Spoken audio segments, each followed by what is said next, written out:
یہ تو جن پہ گزرے بس وہی اس کی تکلیف اور مطلب سمجھ سکتے ہیں، تب تو یہ محاورے بھی بے معنی سے لگتے ہیں۔ درد ایک ایسی چیز ہے جو لفظوں میں بیاں ہو ہی نہیں سکتی، یہ صرف سہنے والے ہی جانتے ہیں اور پھر جان سے چلے جاتے ہیں۔ ارتضیٰ نے کال ٹریس کروا لی تھی اور پھر سے سارا پارک چھان مارا۔ آخری سگنل پارک کی پچھلی طرف کے ملے تھے۔ چند پاؤں کے نشان وہاں موجود تھے، ایک نشان کے اوپر ڈبل نشان۔ ارتضیٰ نے بیٹھ کر مٹی کو چھوا۔ وہ شاید 2 آدمی تھے، ہلکی سی آواز میں اہلکار کو بتایا۔ وہ ابھی کچھ بھی نہیں سوچنا چاہتا تھا، صرف یاد تھا کہ اسے ڈھونڈنا ہے، آج اور ابھی اسی دن شام سے پہلے۔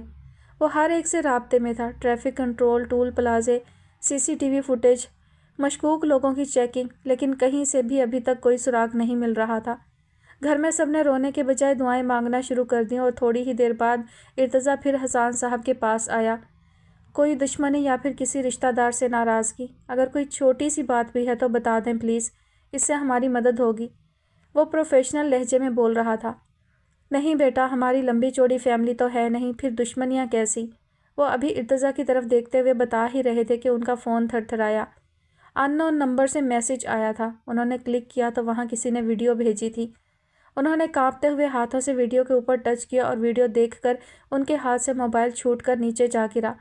حسان صاحب بچوں کی طرح دہاڑے مار کر رو دیے۔ وہی ہوا جس کا ڈر تھا۔ عمیر بھی دوڑتا ہوا آیا۔ ارتضیٰ نے موبائل اٹھا کر ویڈیو آن کی۔ ماہر کرسی پر زخمی حالت میں رسیوں میں جکڑی ہوئی تھی۔ سر ایک طرف کو ڈھلکا ہوا ثبوت دے رہا تھا کہ وہ بے ہوش ہے، ماتھے پر سے خون بہہ رہا تھا۔ ارتضیٰ کی سانس رک گئی، کن پٹی کی رگیں ابھر آئیں۔ اس کا شدت سے دل چاہا کہ وہ بھی چلائے اور پوری بستی کو آگ لگا دے، لیکن وہ ضبط کی انتہا پر تھا۔ ایک نظر ان کی طرف دیکھ کر بولا، یہ موبائل میرے پاس رہے گا، اگر کسی کو بھی ان نون نمبر سے فون آیا تو اٹھانا نہیں، بلکہ انکل آپ ابھی اٹھیں اور میرے ساتھ تھانے چلیں۔ آپ فکر نہیں کریں، ہم انہیں ٹریس کر لیں گے۔ وہ انہیں زبردستی اپنے ساتھ تھانے لے گیا۔ نظر ابھی بھی ان کے موبائل پر تھی۔ یقیناً کڈنیپرز مطالبہ کریں گے اور وہ موقع ضائع نہیں کرنا چاہتا تھا۔ یہی ان تک پہنچنے کا راستہ تھا۔ انتظار تھا کہ ختم ہی نہیں ہو رہا تھا اور ٹائم بھی جیسے ٹھہر گیا ہو۔ وہ ہوش میں آ رہی تھی۔ لرزتی پلکیں دیکھ کر کوئی اٹھا اور اس کی کرسی کے قریب جھک گیا۔ اس کا ذہن غنودگی میں تھا۔ کوئی قریب جھک کر دوسرے شخص سے کہہ رہا تھا، شکر ہے یہ زندہ ہے، ورنہ ہمیں تو کوئی فائدہ ہی نہ ہوتا۔ اب جلدی سے تم موبائل میں نئی سم ڈالو، اس کے باپ سے تو پہلے بات کریں۔ ماہر نے بوجھل آنکھیں کھول دیں۔ سامنے ایک شخص جھکا ہوا تھا، کانوں تک بڑے بال، درمیان سے مانگ نکالی تیل سے چپکے ہوئے، آنکھیں زرد رنگ کی، دیکھ کر خوف آ جائے، اور دانت پان سے رنگے ہوئے۔ وہ جو کوئی بھی تھا شکل سے جواری لگ رہا تھا۔ اس نے سر گھما کر اطراف میں دیکھنا شروع کیا۔ کمرہ شروع ہونے سے پہلے ہی ختم ہو رہا تھا۔ پرانی بے رنگ دیواریں وحشت پھیلا رہی تھیں۔ وہاں دوسرے کونے میں چارپائی بچھی تھی جس پر ایک اور پہلے والے کا ہم عمر ہی بیٹھا ہوا تھا۔ اس کے ہاتھ میں 2 موبائل تھے، شاید سم چینج کر رہا تھا۔ ماہر کا ذہن پوری طرح بیدار ہو گیا۔ ایک لمحہ لگا اور سب دماغ میں ریورس ہونے لگا۔ وہ پارک میں تھی، اس پر حملہ ہوا اور بے ہوشی کی حالت میں وہ یہاں پہنچ گئی۔ سر پر زخم تھا یا شاید ویسے ہی سوئیاں چبھ رہی تھیں۔ اس نے ہاتھ اور پاؤں ہلانے کی کوشش کی لیکن بے سود۔ پھر اس نے سر جھکا کر خود کو دیکھا۔ اس کے پاؤں رسی سے بندھے ہوئے تھے کرسی کے ساتھ، اور بازو بھی۔ ماہر نے پوری کوشش کی خود کو آزاد کرنے کی۔ اسی کوشش میں رسی نے اس کے بازوؤں کو بھی زخمی کر دیا۔ تبھی سامنے کھڑے شخص نے بے دردی سے اس کے بالوں کو مٹھی میں دبوچ کر جھٹکا دیا تو وہ درد اور اذیت سے چیخی، کون ہو تم لوگ؟ مجھے یہاں کیوں لائے ہو؟ ولو، ذرا اسے تو دیکھ، یہ ابھی بھی نہیں سمجھی، ہم سے پوچھ رہی ہے کیوں لائے ہو۔ وہ وحشی درندوں کی طرح دوسرے لڑکے کی طرف دیکھ کر بولا تو وہ بھی اس کی بات پر ہنس دیا۔ کیا کرتا ہے تمہارا باپ؟ اس نے ماہر کے بالوں کو چھوڑ کر جھک کر پوچھا۔ ماہر نے فوراً عقل دوڑائی۔ باپ کے نام پر ذہن میں ہلچل سی مچ گئی۔ میرے بابا کچھ نہیں کرتے۔ وہ سمجھ گئی تھی وہ یقیناً انہیں بلیک میل کریں گے، لیکن وہ اپنے بابا کا پتہ نہیں چلنے دے گی۔ جھوٹ نہ بولو، کپڑوں سے غریب تو نہیں لگتی، اور موبائل تو دیکھو، 1 لاکھ کا تو ہوگا، اور یہ چین۔ اس نے ہاتھ بڑھا کر اس کے گلے سے چین کھینچی۔ چلو 2 لاکھ تو یہاں سے ہی مل گئے۔ اب جلدی بتاؤ باپ کیا کرتا ہے تاکہ ہم اس حساب سے رقم مانگے۔ وہ چین کو ٹٹولتے ہوئے دیکھ رہا تھا کہ اصلی بھی ہے یا نکلی۔ میرے بابا ریڑھی لگاتے ہیں۔ اس کے منہ سے برجستہ پھسلا تھا۔ 2 لوگوں کی وحشی کہے سے وہ چھوٹا سا کمرہ گونج اٹھا۔ تم بڑی مزاحیہ ہو۔ باپ ریڑھی لگاتا ہے اور بیٹی آئی فون اور سونے کی چین پہن کر پھرتی ہے۔ واہ واہ۔ وہ پاگلوں کی طرح ہنس رہا تھا، جیسے اس نے کوئی جوک سنایا ہو۔ ہمیں بھی یہ کام بتاؤ، ہم بھی ایسی ریڑھی لگائیں اور لاکھوں کمائیں۔ وہ بت بنی انہیں دیکھتی ہی رہ گئی، پھر سنبھل کر بولی، حلال کماؤ گے تو 1000 بھی لاکھ کے برابر ہوگا، لیکن تم لوگ کیا جانو محنت اور حلال کیا ہے۔ وہ ابھی بول ہی رہی تھی کہ اس نے سناٹے دار تھپڑ سے اس کے نرم گلابی رخسار کو لال کر دیا۔ ماہر کو کتنی ہی دیر اپنا گھومتا ہوا سر محسوس ہوا، ایسا لگ رہا تھا جیسے جبڑا ٹوٹ گیا ہو۔ وہ ہاتھ لگا کر محسوس بھی نہیں کر سکتی تھی۔ اتنی شدید تکلیف تو زندگی میں اسے پہلے کبھی نہیں ہوئی تھی۔ لہو ٹپک رہا تھا اور دل اور دماغ تکلیف کی شدت سے تڑپ اٹھے تھے۔ زبان چلاتی ہے، اب اگر تو بولی تو زبان کاٹ کے ہاتھ میں پکڑا دوں گا۔ وہ دہاڑ رہا تھا اور وہ سہم سی گئی۔ استاد، پہلے والا نمبر سم کے ساتھ ہی غائب ہو گیا ہے اور اس لڑکی کا موبائل بھی بند ہو گیا، وہ ڈرتے ہوئے بول رہا تھا۔ چل کوئی نہیں، اب یہ خود ملائے گی نمبر۔ پکڑ، باپ کا نمبر ملا۔ اس نے چھوٹا بھدا موبائل ماہر کے ہاتھ میں دیا۔ ماہر کے ذہن میں سوچیں بیدار ہوئیں، کس کو کروں؟ پاپا کو نہیں، وہ تو جیتے جی ہی مر جائیں گے۔ وہ نہیں جانتی تھی کہ یہ خبر اس کے گھر میں آگ کی طرح پھیل چکی ہے اور وہاں سب اس آگ کے شعلوں میں جھلس رہے ہیں۔ عمیر بھائی کے پاس 3 سمیں تھیں اور وہ تینوں نمبر اسے زبانیں یاد ہی نہیں تھے۔ دماغ میں جھماکا سا ہوا۔ وہ ایک شخص جو اپنا سا تھا، کیا وہ میری مدد کو آئے گا؟ ہو سکتا ہے آ جائے، وہ پولیس والا بھی تو ہے۔ ہاں، وہی تو میری مدد کر سکتا ہے۔ اس نے ذہن پر زور دیا، آنکھیں بند کر کے نمبر یاد کرنے کی کوشش کی اور ساتھ ہی بٹن دباتی گئی۔ دل خوفناک حد تک دھڑک رہا تھا۔ وہ سب ایک ہی آفس میں بیٹھے اپنی اپنی سوچوں میں گم تھے۔ نظر سامنے ٹیبل پر جمی ہوئی تھی۔ ارتضیٰ یوں ہی بیٹھا ماتھے پر 3 انگلیوں کو مسلسل پھیرتے ہوئے سگریٹ پر سگریٹ سلگا رہا تھا۔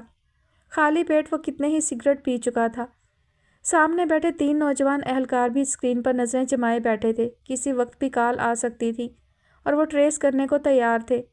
سب کی توقع کے برعکس ارتضیٰ کا موبائل بجا۔ اس نے ٹراؤزر کی جیب سے نکال کر بغیر دیکھے کان سے لگا لیا اور اگلے ہی پل اچھل کر موبائل کی اسکرین کو دیکھا اور پھر فون سپیکر پر ڈال دیا۔ وہ سب بھی سمجھ گئے تھے، فوراً الرٹ ہو گئے۔ نمبر نوٹ کیا اور سر کو اشارہ کیا کہ کال طویل کریں۔ دوسری طرف سے ہیلو ہیلو کی آواز آ رہی تھی۔ اے لڑکی، نمبر باپ کا ملایا ہے یا کسی اور کا؟ وہ ماہر کو دیکھ کر گھرایا۔ بابا کا ہی ہے۔ ارتضیٰ نے محسوس کیا تھا اس کی آواز میں لرزش تھی۔ اس کا دل ڈوب کر ابھرا۔ حسان صاحب بھی بے چینی سے کھڑے ہو گئے۔ ارتضیٰ نے انہیں خاموش رہنے کا اشارہ کیا۔ وہ اتنی تکلیف میں تھے کہ یہ بھی نہ سوچ سکے کہ فون ان کے نہیں ارتضیٰ کے موبائل پر آیا ہے۔ ہیلو، کون بول رہا ہے؟ ارتضیٰ نے اپنی آواز کو لاغر محسوس کروانا چاہا تھا۔ تمہاری بیٹی ہمارے پاس ہے۔ زندہ واپس چاہتے ہو تو ہماری مطلوبہ رقم کا انتظام کرو اور پتے کے لیے ہماری اگلی فون کال کا انتظار کرنا۔ زیادہ ہوشیاری کی تو تمہاری بیٹی تمہیں مردہ بھی نہیں ملے گی۔ وہ چال باز مکاری سے بول رہا تھا۔ ارتضیٰ کا خون اس کی باتوں پر کھول اٹھا، لیکن وہ چھوٹی سی غلطی بھی نہیں کرنا چاہتا تھا۔ اس نے اپنے جذبات پر قابو پایا۔ اسے ہاتھ بھی نہ لگانا، میں پیسوں کا انتظام کروں گا، بتاؤ کتنے چاہیے اور کہاں؟ وہ ہر لفظ ٹھہر کر سوچتے ہوئے بول رہا تھا۔ زیادہ شانے نہ بنو، ایک ہی بار بتا دوں، اتنا پاگل نہیں ہوں میں۔ ارے تھوڑا تم لوگ بھی ترسو، سنا ہے تم عزت داروں کے لیے بیٹیاں ہی سب کچھ ہوتی ہیں۔ چلو ہم بھی تو دیکھیں کتنی صداقت ہے اس بات میں۔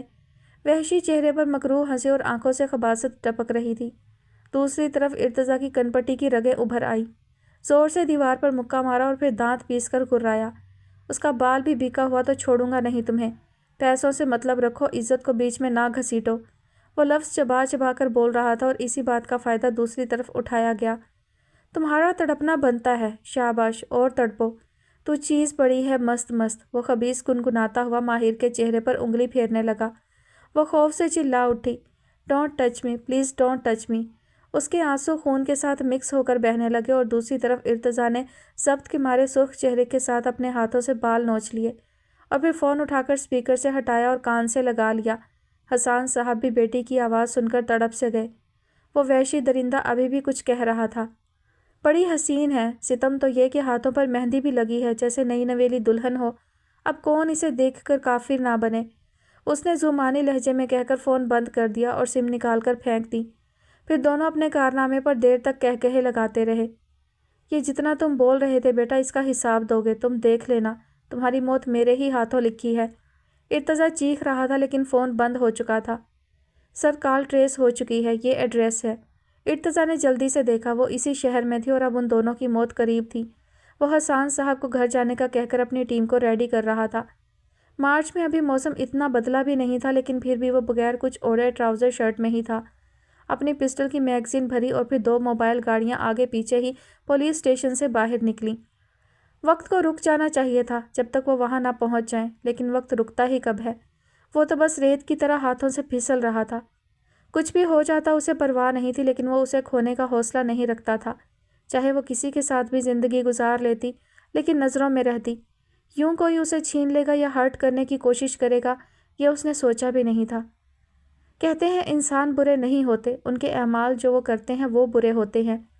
تم لوگ بھی برے نہیں ہوگے، یقیناً اس سب کے پیچھے کوئی وجہ ضرور ہوگی جس کے باعث تم لوگ یہ غلط کام کرنے پر مجبور ہو۔ وہ کچھ سوچتے ہوئے بولی تو وہ دونوں چونک کر اسے دیکھنے لگے۔ مجبور؟ لڑکی جب اس پیٹ میں 2 دن کچھ نہ ڈالیں تو یہ خود ہی سب کچھ کرنے پر مجبور کر دیتا ہے۔ تم حلال بھی تو کما سکتے ہو۔ وہ بغیر ڈرے بولی تو وہ ہنس دیا۔ جس کام میں محنت ہو وہی حلال ہوتا ہے۔ ہم بھی تمہیں بڑی محنت سے اٹھا کر یہاں لائے ہیں اور اب تمہارے باپ سے محنت کی کمائی وصول کریں گے۔ وہ چھت کو گھورتے ہوئے بول رہا تھا۔ اتنے پیسوں کا کیا کرو گے تم لوگ؟ جنت تو نہیں خرید سکتے ہو نا؟ وہ مزید بولی تو وہ بھی اٹھ کر بیٹھ گیا۔ اتنے گناہ کیے ہیں کہ جنت کی طلب ہی نہیں رہی، یعنی خود بھی مانتے ہو کہ گناہ کر رہے ہو، تو پھر اللہ سے معافی کیوں نہیں مانگ لیتے؟ وہ انہیں الجھا رہی تھی، ایک آخری کوشش کہ شاید ہی ان کا دل نرم پڑ جائے۔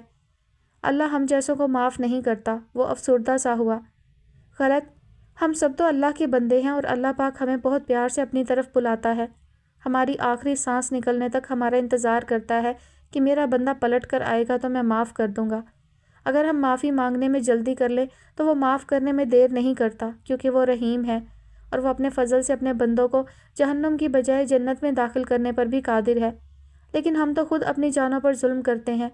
تم رزق کی تلاش میں ہو، لیکن رزق تو اللہ کے ہاتھ میں ہے۔ تم اللہ سے مانگ کر تو دیکھو، وہ تمہیں تمہاری توقعات سے بھی زیادہ نوازے گا۔ لیکن افسوس تو اس بات کا ہے کہ تم لوگ رزق کی تلاش میں بھی نہیں ہو، تم لوگ تو صرف اپنے نفس کی خواہشات کے پیچھے بھاگ رہے ہو۔ وہ مسلسل بولے جا رہی تھی۔ وہ فوراً گررایا۔ اپنی کتابی باتیں اپنے پاس رکھو، تم جانتی بھی نہیں ہو ہم تمہارے ساتھ کیا کرنے والے ہیں۔ وہ وحشت بھری نظروں سے اس کی طرف دیکھ رہا تھا، لیکن وہ تو کسی اور ہی دنیا میں پہنچی ہوئی تھی۔ تو اللہ تعالیٰ نے یہ بھی سچ فرمایا ہے کہ ہم نے ان کے دلوں اور کانوں پر مہر لگا دی اور آنکھوں پر گھٹا ٹوپ اندھیرا، بس نہ تو وہ سنتے ہیں اور نہ دیکھتے ہیں۔ اور کون ہے جو اللہ کے سوا انہیں ہدایت دے؟ بے شک اللہ جسے چاہتا ہے ہدایت دیتا ہے۔ اس نے ایک زوردار تماچا ماہر کے منہ پر دے مارا، پھر زخمی شیر کی طرح دہاڑا۔ اتنا یقین ہے تو پھر اللہ نے تمہیں کیوں نہیں بچایا ہم سے؟ وہ درد کی پرواہ کیے بغیر اس جانور کی طرف دیکھتے ہوئے بولی، میری اپنی غلطی کی وجہ سے، اور شاید یہ تو مجھے سزا ملی ہے۔ میں نے اللہ کے بعد اپنی ماں کا حکم بھی نہیں مانا اور باہر نکل آئی، اور پھر اپنی حفاظت بھی اللہ کو نہیں سونپی۔ اللہ تعالیٰ نے تو آیت الکرسی کو ہماری حفاظت کے لیے نازل کیا تھا، ہتھیار کے طور پر۔ افسوس کہ میں آج پڑھنا بھول گئی اور اپنی غلطی کی وجہ سے مصیبت کا شکار بن گئی۔ وہ چپ ہوئی تو اس نے پھر کہا لگایا، اچھا تو پھر ابھی پڑھ لو اور خود کو ہم سے بچا لو۔ وہ دونوں پاگلوں کی طرح ہنسے۔ ماہر بھی انہیں دیکھ کر تھوڑا سا مسکرائی اور ہونٹ کا زخم مزید گہرا ہو گیا۔ لہو کا ذائقہ زبان سے لگ کر حلق کے اندر تک اترا۔ مجھے تو وہ اللہ بچا ہی لے گا، پر تم لوگوں کو اللہ سے کون بچائے گا؟ جو لوگوں پر رحم نہیں کرتے اللہ اس پر رحم نہیں کرتا۔ ان دونوں کی ہنسی کو بریک لگی تھی۔ بلو اٹھ، اس کے منہ پر ٹیپ چپکا دے، چک چک کر کے دماغ کی دہی بنا دی ہے اس لڑکی نے۔ بلو نے فوراً حکم کی تعمیل کی تو وہ وہیں بیٹھا ہوا پھر بولا، ہم اس کے باپ سے پیسے لے کر اسے مار دیں گے اور پھر لڑکی کے جسم کا ہر قیمتی عضو بیچ دیں گے۔ یہ لڑکی اور بھی بہت سے کام آ سکتی ہے ہمارے۔ 1 ماہ تو آرام سے گزر ہی جائے گا، مزے۔ حساب کتاب کرتا ہوا وہ واپس لیٹ گیا۔ ماہر نے شدت سے دعا مانگی تھی کہ بابا یہاں کبھی نہ آئیں۔ اس نے اپنے دل میں جھانکا، وہاں اللہ کی مدد کے سوا کسی کی طلب نہیں تھی۔ یہ وہ وقت تھا جب ماں باپ بھائی ماہم ارتضا کوئی یاد نہیں آ رہا تھا، بس یاد تھا تو گناہوں کی معافی مانگنا، صرف اور صرف اللہ کی یاد دل کو سکون دے رہی تھی۔ وہ مانگ رہی تھی اپنے رب سے اچھی زندگی یا پھر اچھی موت، یہاں سے رہائی۔ بے شک تو ہی وسیلہ بنانے والا ہے، یا رب بھیج دے کسی اپنے بندے کو یا فرشتے کو۔ میں بے بس ہوں کیونکہ میں انسان ہوں، تو رحیم ہے کیونکہ تو رب ہے۔ میری حفاظت فرما، بے شک تو ہی بہترین حفاظت فرمانے والا ہے۔ اس نے آنکھیں موند لیں، زخموں سے خون رس رہا تھا۔ تھپڑ پر تھپڑ نے ماتھے پر لگی ضرب کو اور گہرا کر دیا تھا۔ جب پورا جسم ہی تکلیف میں ہو تو کسی ایک زخم کو مرہم بھی فائدہ نہیں دیتا۔ چھوٹے سے روشن دان سے اب روشنی بہت دور ہوتی جا رہی تھی۔ یعنی سیاہ رات پھیلنے والی تھی۔ وہ دونوں سر جوڑے ہتھیار صاف کرنے میں مصروف تھے۔ ماحول میں وحشت بھری خاموشی طاری ہو گئی۔ وہ بہت قریب پہنچ گئے تھے۔ ارتضیٰ نے سائرن بجانے سے منع کر دیا تھا اور 5 اہلکاروں کو ساتھ لے کر اس ویران سی جگہ پر پہنچا۔ باقی سب کو باہر ہی الرٹ رہنے کو کہا۔ شہر سے تھوڑے ہی فاصلے پر یہ پسماندہ سا علاقہ تھا۔ خستہ حال مکان تعمیر تھے جن کی چھتیں بھی شاید جگہ جگہ سے ٹپک رہی تھیں۔ شام کے سائے گہرے ہو رہے تھے، سورج ڈوب چکا تھا۔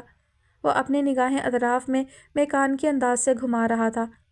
3 مکانوں کے دروازے ایک جیسے تھے، ان میں سے ایک دروازے کو تالا نہیں لگا ہوا تھا۔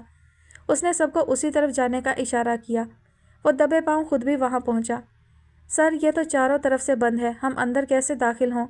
ایک سپاہی قریب آ کر بولا۔ جیسے وہ خود اندر داخل ہوتے ہیں، وہ کچھ سوچتے ہوئے بولا تھا اور پھر چلتے ہوئے رکا۔ وہاں اوپر ایک جالی والا روشن دان نظر آیا تو اس نے اچھل کر وہاں سے اندر کی طرف جھانکنے کی کوشش کی، لیکن وہ روشن دان کافی اونچائی پر تھا۔ پھر اس نے بشیر کو نیچے جھکنے کو کہا اور خود اس کی پیٹھ پر پاؤں رکھ کر اوپر کھڑا ہو گیا۔ سر اوپر اٹھا کر دیکھا تو اسے چارپائی پر لیٹے ہوئے کسی کے پاؤں نظر آئے تھے۔ وہ فوراً نیچے اترا۔ وہ یہی ہے، اس جگہ کو کور کرو۔ خود بھی الرٹ ہو کر دروازے کو بجایا۔ وہ دونوں اچھل پڑے۔ کون ہو سکتا ہے؟ ایک دوسرے کی طرف چونک کر دیکھا۔ پتہ نہیں، اس بلو نامی شخص کے منہ کا رنگ بدل گیا تھا۔ دوسرے نے فوراً کرسی پر ایک طرف کو لٹکی ہوئی ماہر کی کنپٹی پر گن رکھ دی۔ اس کے منہ پر ابھی بھی ٹیپ چپکی ہوئی تھی اور آنکھیں بند تھیں۔ اے لڑکی، آنکھیں کھول، وہ اس کے منہ پر تھپڑ مار کر جگا رہا تھا۔ اس نے ہڑبڑا کر آنکھیں کھولی تو اپنے اوپر پسٹل تانے کھڑے شخص کو دیکھ کر اسے اپنی جان نکلتی ہوئی محسوس ہوئی۔ دروازے پر مسلسل دستک ہو رہی تھی۔ بلو نے استاد کے اشارے پر پوچھا، کون؟ تمہارا باپ، دروازہ کھولو، وہ چلایا تھا۔ وہ دونوں اپنی پسٹل کو دروازے کی طرف تان کر کھڑے ہو گئے تھے۔ کون ہو سکتا ہے استاد؟ پتہ نہیں، تمہارے کسی یار کو پتہ ہے اس جگہ کا؟ اس نے کچھ سوچتے ہوئے پوچھا۔ ہاں، سنی اور شیدی کو، لیکن آواز ان کی نہیں ہے۔ وہ پریشان سا کھڑا تھا۔ چل کھول، دیکھتے ہیں کون مائی کا لال ہے۔ وہ فوراً بولا تو اس نے مضبوطی سے دروازے کو تھام کر تھوڑا سا کھولا تو ارتضیٰ نے لمحہ ضائع کیے بغیر دروازے کو زوردار دھکا دیا۔ بلو اپنا توازن برقرار نہ رکھ سکا اور پیچھے کی طرف جا گرا۔ ایک لمحے میں سارا کھیل بدل گیا تھا۔ دھڑ دھڑ کی آواز دونوں طرف سے سنائی دے رہی تھی۔ ماہر نیچے جھکنے کی کوشش میں دبی دبی آواز میں چیخ رہی تھی۔ خوف کے مارے وہ اوپر دیکھنے کی ہمت ہی نہیں کر سکی۔ اپنی پسٹل نیچے پھینک دو ورنہ اس لڑکی کو مار دوں گا میں۔ وہ پسٹل ماہر کی کنپٹی پر رکھ کر دہاڑا۔ ارتضیٰ کے پیچھے سارے پولیس والے جمع ہو گئے تھے۔ اس نے فوراً سب کو جوابی کارروائی سے روکا۔ ٹھیک ہے، کوئی حملہ نہیں کرے گا، تم خود کو ہمارے حوالے کر دو ورنہ بہت پچھتاؤ گے۔ ارتضیٰ ایک قدم آگے ہوا اور پھرتی سے مکہ رسید کرتے ہوئے بلو کو بغل میں دبوچ لیا۔ تم لڑکی کو چھوڑ دو، میں اسے چھوڑ دوں گا، وہ نپے تلے انداز ماہر کی طرف دیکھتے ہوئے کہہ رہا تھا۔ مجھے اس لڑکی کی جان زیادہ قیمتی ہے۔ اور پھر خباثت سے ہنستے ہوئے اس نے بلو پر گولیاں چلا دیں۔ ارتضیٰ نے تیزی سے بلو کو اپنے پیچھے کی طرف دھکا دیا تو ایک گولی ارتضیٰ کے بازو کو چیرتی ہوئی نکل گئی۔ وہ ابھی سنبھلا ہی نہیں تھا کہ ایک اور وار کی زد میں آ گیا۔ خون کے فوارے اس کے پورے بازو اور شرٹ کو رنگ گئے تھے۔ درد کی شدید لہر پورے جسم میں سرایت کر رہی تھی، لیکن اسے سامنے آنکھیں بند کر کے نیچے جھکی ہوئی لڑکی کی جان زیادہ عزیز تھی۔ پیچھے سے اہلکاروں نے اسے گھیرے میں لے کر دبوچ لیا اور ماہر کی کرسی کو آگے کی طرف دھکا دے دیا۔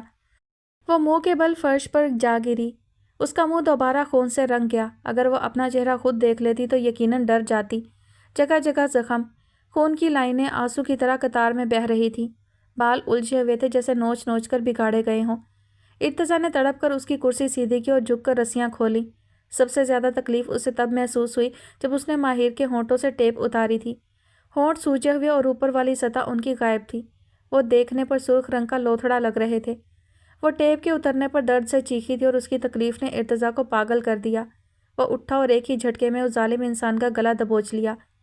تمہاری ہمت کیسے ہوئی اسے چھونے کی؟ تم نے اسے اذیت دی ان ہاتھوں سے؟ ارتضیٰ نے اس کے ہتھ کڑی میں جکڑے ہاتھوں کو دیکھا اور اپنی پسٹل سے فائر کھول دیا۔ وہ تڑپ رہا تھا، درد سے چیخ رہا تھا۔ معاف کر دو، غلطی ہو گئی سر، معاف کر دو۔ لیکن ارتضیٰ کو خود ہوش نہیں تھا۔ اس کے سر پر جنون سوار ہو گیا۔ اس کے بندھے دونوں ہاتھ یقیناً زخموں سے ناکارہ ہو گئے تھے۔ وہ ظالم انسان اب اپنی تکلیف پر رو رہا تھا، درد سے چلا رہا تھا۔ ارتضیٰ نے بے رحمی سے اسے دیکھا اور پھر مزید اس کی ایک ٹانگ پر بھی فائر کر کے زخمی کر دیا۔ سب اہلکار ارتضیٰ کو دیکھ رہے تھے لیکن منع کرنے کی ہمت نہیں کر سکے۔ لے جاؤ ان دونوں کو اور رپورٹ میں خود لکھوں گا، مجھ پر حملہ کرنے کی وجہ سے یہ خود زخمی ہو گئے۔ ارتضیٰ نے اپنے دونوں ہاتھوں کو منہ پر پھیرا اور گہری سانس لے کر خود کو پرسکون کیا۔ بشیر اور باقی سب ان دونوں کو لے کر وہاں سے چلے گئے تو ارتضیٰ نے پیچھے مڑ کر اپنی جان سے زیادہ عزیز ہستی کو دیکھا جو دیوار کے ساتھ ٹیک لگا کر سسک رہی تھی۔ وہ بے تابی سے اس کے قریب جا کر بیٹھا۔ تم ٹھیک ہو؟ ماہر نے بنا دیکھے اپنا سر اس کے سینے پر رکھ دیا اور شرٹ مٹھی میں دبوچ کر رو دی۔ ارتضیٰ نے لب بھینچ لیا اور اسے رونے دیا۔ یہ آنسو اسے تکلیف تو دے رہے تھے لیکن ان کا بہنا بھی ضروری تھا۔ جب اس کے دل کا بوجھ رو کر ہلکا ہو گیا تو وہ بولی، میرے ساتھ ہی ایسا کیوں ہوا؟ اللہ اپنے اچھے بندوں کو آزماتا ہے۔ تم خوش قسمت ہو، دیکھو اللہ نے تمہاری حفاظت کی اور تم ہمیں واپس مل گئی۔ کچھ لوگ تو مرنے کے بعد بھی نہیں ملتے۔ وہ مسلسل سوں سوں کر رہی تھی۔ ارتضیٰ نے نرمی سے اسے خود سے الگ کیا اور پھر اپنے بازو کی طرف دیکھا جو درد سے سن ہو گیا تھا۔ اس نے ہاتھ کو ہلانے کی کوشش کی لیکن وہ منجمد تھا۔ اب درد اس کی آنکھوں میں بھی اتر رہا تھا۔ قریب تھا کہ وہ خود بھی بے ہوش ہو کر گر جاتا۔ صبح سے سگریٹ کے علاوہ منہ میں پانی بھی نہیں گیا تھا۔ اس نے دیوار کا سہارا لیا تو ماہر نے بھی اٹھ کر کپڑے ٹھیک کیے، پھر گہرے گہرے سانس لینے لگی، لیکن ارتضیٰ کے زخمی بازو کو نہیں دیکھا تھا اس نے۔ بشیر پھر اندر آیا۔ سر یہ سیمیں ملی ہیں یہاں سے اور یہ موبائل بھی۔ ماہر نے فوراً اپنا موبائل جھپٹا۔ یہ میرا ہے اور ایک گولڈ کی چین بھی تھی یہاں۔ بشیر نے حیرت سے اس کی طرف دیکھا اور دل میں کہا، زندہ بچ گئی ہو کہ یہ کافی نہیں ہے جو گولڈ کی چین کی فکر بھی پڑ گئی ہے تمہیں؟ ارتضیٰ نے بشیر کو دیکھ لیا جو ماہر کو گھور رہا تھا۔ بشیر چین لازمی ملنی چاہیے، وہ نقاہت زدہ آواز میں بولا تھا۔ یس سر۔ بشیر اپنی چوری پکڑے جانے پر شرمندہ سا ہو گیا۔ بشیر تم سب سنبھال لینا، میں انہیں گھر چھوڑ کر آتا ہوں، اور پھر ماہر کو چلنے کا اشارہ کیا۔ اس میں بولنے کی ہمت نہیں رہی تھی۔ ماہر اس کے پیچھے چلتی ہوئی گاڑی میں جا کر بیٹھ گئی۔ ارتضیٰ نے سب کو ہدایت کی اور ایک سپاہی سے رومال بازو پر بندھوایا اور پھر اسٹیئرنگ سنبھال لیا۔ ایک نظر اس پر ڈالی تو وہ ابھی بھی ہچکیاں لے رہی تھی۔ پانی تو ہے نہیں، گہری سانس لو اور ریلیکس رہو، سب ٹھیک ہے گھر میں بھی، وہ تسلی دے رہا تھا۔ اس کے لیے زخمی بازو سے اسٹیئرنگ گھمانا مشکل ہو رہا تھا۔ اس نے آنکھیں زور سے میچ کر کھولی۔ سڑک پر ٹریفک نہیں تھی، اسی لیے ارتضیٰ نے سپیڈ بڑھا دی۔ خود کو چاہے کچھ بھی ہو جاتا وہ اسے ٹھیک ٹھاک گھر پہنچانا چاہتا تھا۔ مجھے یقین تھا آپ آئیں گے، لیکن اتنی جلدی یہ نہیں جانتی تھی۔ میں نے اللہ سے دعا مانگی تھی کہ کوئی آ کر بچا لے مجھے ان ظالموں کے چنگل سے، اور اللہ نے آپ کو بھیج دیا۔ ماہر کے لہجے میں تشکر تھا۔ وہ اپنی باتوں میں ارتضیٰ کی آنکھوں سے چھلکتی ہوئی تکلیف کو دیکھ ہی نہیں سکی۔ ارتضیٰ بولنا چاہتا تھا لیکن لب ہل ہی نہیں رہے تھے۔ میں بہت ڈر گئی تھی لیکن اب ایسا لگ رہا ہے جیسے وہ سب خواب تھا۔ اس نے اب ارتضیٰ کی طرف رخ موڑا۔ اسٹریٹ لائٹ کی روشنی میں وہ ارتضیٰ کا چہرہ ہی دیکھ سکی۔ ہاں یوں ہی سمجھو کہ وہ ایک برا خواب تھا اور اب تم حقیقت میں ہو، وہ دھیمے سے لہجے میں بول رہا تھا۔ آپ کے ساتھ؟ ماہر کے منہ سے پھسلا۔ پہلے تکلیف کم ہے جو یہ اور زخم تازہ کر رہی ہے۔ وہ کچھ نہیں بول سکا۔ کچھ دیر خاموشی چھائی رہی اور پھر وہ پہنچ گئے تھے حسان ولا۔ وہ گھر جہاں کل تک شادیانے بجائے جا رہے تھے وہ آج سوگ میں ڈوبا ہوا لگ رہا تھا۔ شاید کسی کو باہر کی لائٹ آن کرنے کا بھی یاد نہیں رہا۔ گھر کے اندر چراغ بجھ جائیں تو پھر وہ مکین باہر کے چراغ کیسے جلائیں؟ ارتضیٰ نے گاڑی روک دی اور ایک نظر اسے دیکھ کر بولا، جاؤ اور پلیز اپنا خیال رکھنا۔ اس کے ان چند الفاظ میں چھپا کیا کچھ نہیں تھا۔ ماہر اپنی جگہ سے ہلی نہیں تو ارتضیٰ نے پھر اس کی جانب رخ کیا۔ پلیز جاؤ، سب تمہارا انتظار کر رہے ہوں گے۔ وہ سنجیدہ نہیں زخمی ہارا ہوا لہجہ تھا۔ ماہر کسی کشمکش کے انداز میں سر جھکا کر بولی، میرے پاؤں سوجے ہوئے ہیں، آپ گھر کی بیل بجا دیں۔ کوئی اور وقت ہوتا تو وہ کہکہا ضرور لگاتا اس کے اس انداز اور بات پر، لیکن وہ چاہتے ہوئے بھی مسکرا نہ سکا۔ گاڑی بند کی اور باہر نکل آیا۔ وہ نہیں چاہتا تھا کہ گھر سے باہر آ کر کوئی اسے ملے، اسی لیے خود سہارا دے کر اندر لے آیا۔ ایک نئے سرے سے سب نے اسے دیکھ کر رونا شروع کر دیا۔ کافی دیر کے بعد جب سب کو اس کے ٹھیک ہونے کی تسلی ہو گئی تو نظر اپنے محسن پر پڑی۔ میرے پاس الفاظ نہیں ہیں کیسے شکریہ ادا کروں بیٹا تم۔ حسان صاحب کی نظر خون پر پڑی تو بات منہ میں ہی رہ گئی۔ عمیر بھی اٹھ کر اوپر کی طرف دوڑا، فرسٹ ایڈ باکس لے کر نیچے سیڑھیاں پھلانگتے ہوئے آیا۔ سب حال میں ہی جمع تھے اور سب کی نظر اب اس کے زخمی بازو پر تھی۔ آپ سب جائیں یہاں سے، عمیر نے وہاں بیٹھے ہوئے تمام گھر والوں سے کہا اور مومنہ کو بھی ماہر کی بینڈیج کرنے کا اشارہ کیا۔ سب اندر کمروں میں گھس گئے لیکن نظر کھڑکی سے باہر حال پر ہی جمی تھی۔ ارتضیٰ نہ چاہتے ہوئے بھی صوفے پر بیٹھ گیا۔ او ہو، گولی تو اندر ہی ہے اور دوسرا زخم بھی بہت گہرا ہے۔ کہ یہاں پہلے بھی کوئی زخم تھا؟ عمیر پروفیشنل لہجے میں تشویش سے پوچھ رہا تھا۔ ہاں ایک بار پہلے بھی گولی چھو کر گزر گئی تھی۔ ارتضیٰ نے آنکھیں زبردستی کھولی ہوئی تھی، نظریں سامنے دیوار پر جمی